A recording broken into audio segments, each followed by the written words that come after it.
Welcome to sauce TV. నేను మీ ఆబిద్ హుసేన్. ఈరోజు ఎక్కడైనా కూడా ఒకటే చర్చ జరుగుతోంది. తెలుగుదేశం, జనసేన, బీజేపీ కూటమితో 2024 ఎన్నికల్లో రాబోతుండేటువంటి ఈ మూడు పార్టీలకి ప్రజలు ఏ విధమైనటువంటి రెస్పాన్స్ ఇవ్వబోతున్నారు? రానున్న ఎన్నికల్లో ఈ మూడు పార్టీలు కలిసి జగన్ కూటమిని ఓడించేటువంటి అవకాశం ఉందా అనేటువంటిది ఇప్పుడు చర్చనీయాంశంగా మారింది. ప్రధానంగా తీసుకుంటే గేమ్ చేంజర్ అవుతాడా పవన్ కళ్యాణ్ అనేది కూడా ఇప్పుడు అంటే కేవలం 24 సీట్లతో మాత్రమే జనసేన ప్రజల్లోకి వెళ్తుంది. అయితే గేమ్ చేంజర్ అవుతాడా అన్నది కూడా ఇప్పుడు చర్చనీయాంశంగా మారింది. ఇప్పుడు ప్రస్తుతం మనం చెప్పుకోవాలంటే 5 పార్టీలు కాంగ్రెస్తో కలుపుకొని, సో ఈ 5 పార్టీల్లో కాంగ్రెస్ పార్టీ మిగతా కమ్యూనిస్ట్ పార్టీలతో కలిసి వస్తూ ఉంటే, ఇక్కడ ప్రధానంగా తెలుగుదేశం, జనసేన, బీజేపీ ఏ ఒక్క ఓటు కూడా చీలకూడదు అనేటువంటి లక్ష్యంతో ఈ మూడు పార్టీలు కలిసి వస్తున్నాయి. జగన్ ఒక్కడే ఒంటరిగా పోరాటం చేస్తున్నాడు. అన్నిటికీ నేను సిద్ధం అనేటువంటి ఒక మెసేజ్ని అయితే ప్రజలు పంపిస్తూ సిద్ధం సభను నిర్వహిస్తూ చివరి సిద్ధం సభ ఈరోజు కూడా నిర్వహిస్తున్నారు. సో ఈ విధంగా జగన్ ముందుకు వెళ్తుంటే ఈ మూడు పార్టీలు కలిసి రావడం వల్ల రానున్న ఎన్నికల్లో విజయం తథ్యం అని చెప్పేసి ఈ మూడు పార్టీల కూటమి అయితే చెబుతోంది.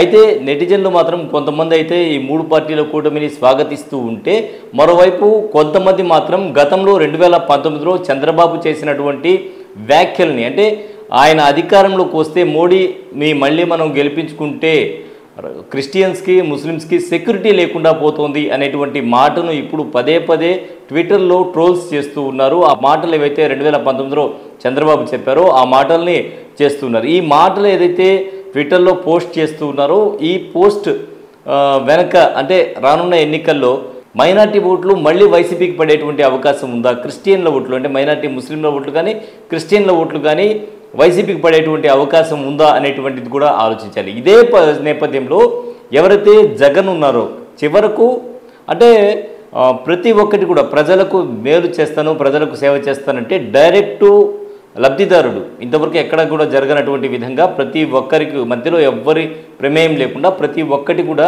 ఏదో ఒక పథకం కింద ప్రజలకు లబ్ధి చేకూరే విధంగా జగన్ ప్రవర్తించినటువంటి తీరు ఏదైతే ఉందో, దానివల్ల లబ్ధి పొందినటువంటి వ్యక్తులు ఎవరైతే ఉన్నారో వారు తిరిగి జగన్ని అంటే నా వల్ల లబ్ధి పొందితేనే నాకు ఓటు వేయండి అనేటువంటి జగన్ ఏదైతే నినాదం ఉందో ఈ నినాదానికి ప్రజల స్పందన ఏ విధంగా ఉంటుంది? అట్ ది సేమ్ టైం అభివృద్ధి అనే విషయంలో ప్రధానంగా కొంత వెనకబడింది వైసీపీ అనేటువంటి మాట వినిపిస్తున్న నేపథ్యంలో ప్రజలు మారేటువంటి అవకాశం ఉందా అనేటువంటిది కూడా ఇప్పుడు చూడాల్సిన విషయం.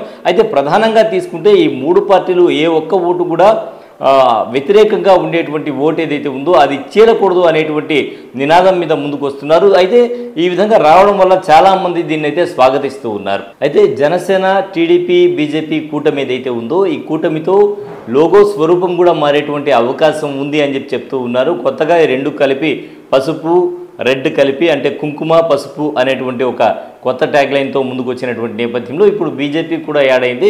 సో ఈ బీజేపీ కూడా యాడ్ అవ్వడంతో ఆంధ్రప్రదేశ్ స్వరూపం మారిపోబోతోంది అనేటువంటి మాట అయితే వినిపిస్తుంది. చాలామంది దీనికి పాజిటివ్గా కూడా రెస్పాండ్ అవుతున్నారు. మరి ఒంటరిగా పోటీ చేసేటువంటి జగన్ పరిస్థితి ఏంటి అనేది ఇప్పుడు చూడాలి. మరి చిన్న సంక్షేమ పథకాలు మాత్రమే తనకు ఓట్లు వేస్తాయి అనే విధంగా జగన్ ముందుకు సాగుతుంటే ఈ కూటమి ఏ విధంగా ఉంటుంది? సో చివరిగా ఈ కూటమి గేమ్ చేంజర్ అవుతుందా, ఏపీ గేమ్ అయితే మారుతుందా అనేటువంటి విషయం అయితే ఇప్పుడు అందరి దగ్గర చర్చనీయాంశంగా మారింది. మరి ఈ ముగ్గురు కూటమి మీద అలాగే జగన్ మీద మీ అభిప్రాయం ఏంటి? జగన్ అయితే ఆల్రెడీ ఎవరెవరికి సీట్లు ఇవ్వాలి ఏంటి అనేది కన్ఫర్మ్ చేసుకుని ఆ దిశగా ముందుకెళ్తుంటే ఇప్పుడు ముగ్గురు కావడం వల్ల అంటే జనసేన కలవడం వల్ల చాలామంది తెలుగుదేశం పార్టీలో అసమ్మతి అయితే పెరిగిపోయింది. ఇప్పుడు బీజేపీ కూడా రావడంతో ఈ అసమ్మతి మరింత పెరిగేటువంటి అవకాశం ఉందా? అది వైసీపీకి పాజిటివ్ అయ్యేటువంటి అవకాశం ఉందా? ఏం జరగబోతోంది ఏపీలో? కూటమి వల్ల ఎవరు లబ్ధి పొందబోతున్నారు అంతిమంగా? సో ఈ ముగ్గురు కూటమి వల్ల ఎవరు అంతిమంగా లబ్ధి పొందుతారు? సో ఈ ముగ్గురు కలవడం వల్ల ఎవరు అంతిమంగా లబ్ధి పొందుతారు? జనసేన, టీడీపీ, బీజేపీ కూటమి లబ్ధి పొందుతుందా? 175 సీట్లలో ఎన్ని సీట్లు సాధించేటువంటి అవకాశం ఉంది? ఒకవేళ జగన్ ఏదైతే ఒంటరిగా వస్తున్నారో జగన్ పరిస్థితి ఏంటి? ఆయన ప్రజల్ని తాను ఇచ్చినటువంటి సంక్షేమ పథకాలతో గెలుస్తాను అంటున్నారు కదా. సో దీని మీద మీ అభిప్రాయం ఏంటి?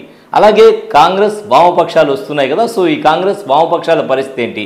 మీ అభిప్రాయాన్ని అయితే ఖచ్చితంగా కామెంట్ రూపంలో తెలియజేయండి. ఈ కామెంట్స్ చాలా ఉపయోగపడతాయి. ఇది ఇవాల్టి స్పెషల్ స్టోరీ. మరో స్పెషల్ స్టోరీలో మళ్ళీ కలుద్దాం. అంతవరకు సార్ నమస్కారం.